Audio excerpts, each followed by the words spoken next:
Throughout the course of the 20th century, Atlanta has continually reinvented itself. The city's present slogan is "Every day is an opening day in Atlanta." In the 1960s, at the height of the civil rights movement, Atlanta marketed itself as the city too busy to hate. However, slogans like these that emphasize positive views of Atlanta neglect much of Atlanta's more turbulent and at times tragic past. A past that can be seen in events like the 1906 Atlanta race riot. We're talking about one of the most significant events in Atlanta history, and yet an event that nobody knows about today. We're talking about an event that was covered in every newspaper in the United States and even internationally. We're talking about an event that affected local race relations for a long, long time, as well as even American race relations. Over a 4-day period of time, Atlanta experienced easily sort of the most cataclysmic event in its history since the Civil War. Sort of a 4-day rampage that left in its wake dozens of people killed, murdered, wounded, just a frenzy of terror.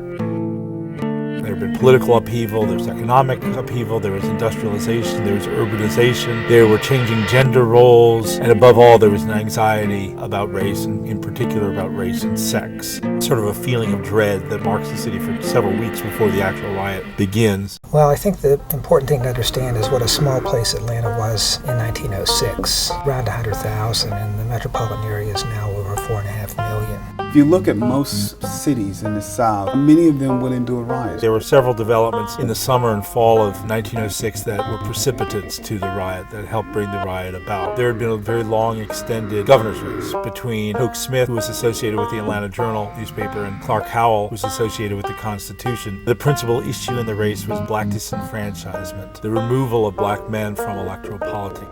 Atlanta was sort of at the cusp of what we call the New South, and the New South was a time and a place that was marked by a great deal of change as well as resistance to change, a very volatile period. You have an epidemic of violence that takes place. What happens in Atlanta in 1906 is part of a broader pattern of national violence that really goes from the 1890s into the 1920s, so it's not an isolated incident in 1906. That's one of the things that you see consistently in this era, which is homicide that exceeds homicide. Lynching brought out the most barbaric elements in American society, with the curious irony of saying that these things were being done to preserve civilization.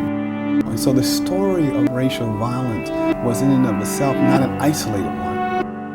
While efforts are underway to resurrect and commemorate the riot, the question remains, what can we 100 years later learn from the riot?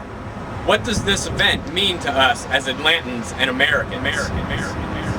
There are people who, if not our direct descendants, there are people who have a personal memory of this time period. Maybe if they didn't live through it, the information was passed down to them. To us, it may be academic, but to many people, it's personal. It's still a part of their life experiences. Most people in Atlanta, this is ancient history to them. It's like the Indian removal. It's something that just happened so long ago that they can't relate to it. And yet, in the African American community, this is an important element of their past. I think it means something that I didn't learn about in Georgia history when I came here, that it wasn't taught and nobody talks about it. It's not in the book because we were in 8th grade. By this time, I hadn't even heard of the race riots in 1906. And it then becomes necessary to have audiences or to have forums in order for the entire community to come in. A way for people to process pain as well as to process learning, to get an attachment to Atlanta's history in order to understand what did happen and how it affected the diversity of people who live here. Well, the riots suggest that our ability to deal with massive change in an urban environment oftentimes comes with not only transition, but conflict. What happened to our country and the battle over place and authority and responsibility and power in the 20th century. And the riots are worth studying and worth remembering because they were a part of major change in Atlanta at the end of the 19th and early 20th century. It's helpful to go back and look at the history and remember that at other times when we were integrating other migrants into the political economy, we did so not smoothly, but through conflict. How do we manage that conflict? How do we understand that conflict? How do we use that conflict to actually advantage the city?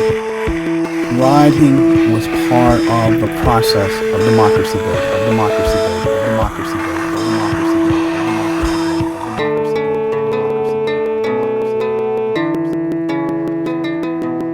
The number of fatalities get minimized.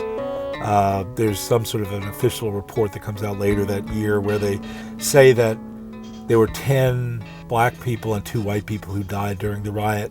When if you read the newspapers, you know, it's obvious the figure is much higher. We may never know exactly how many people died.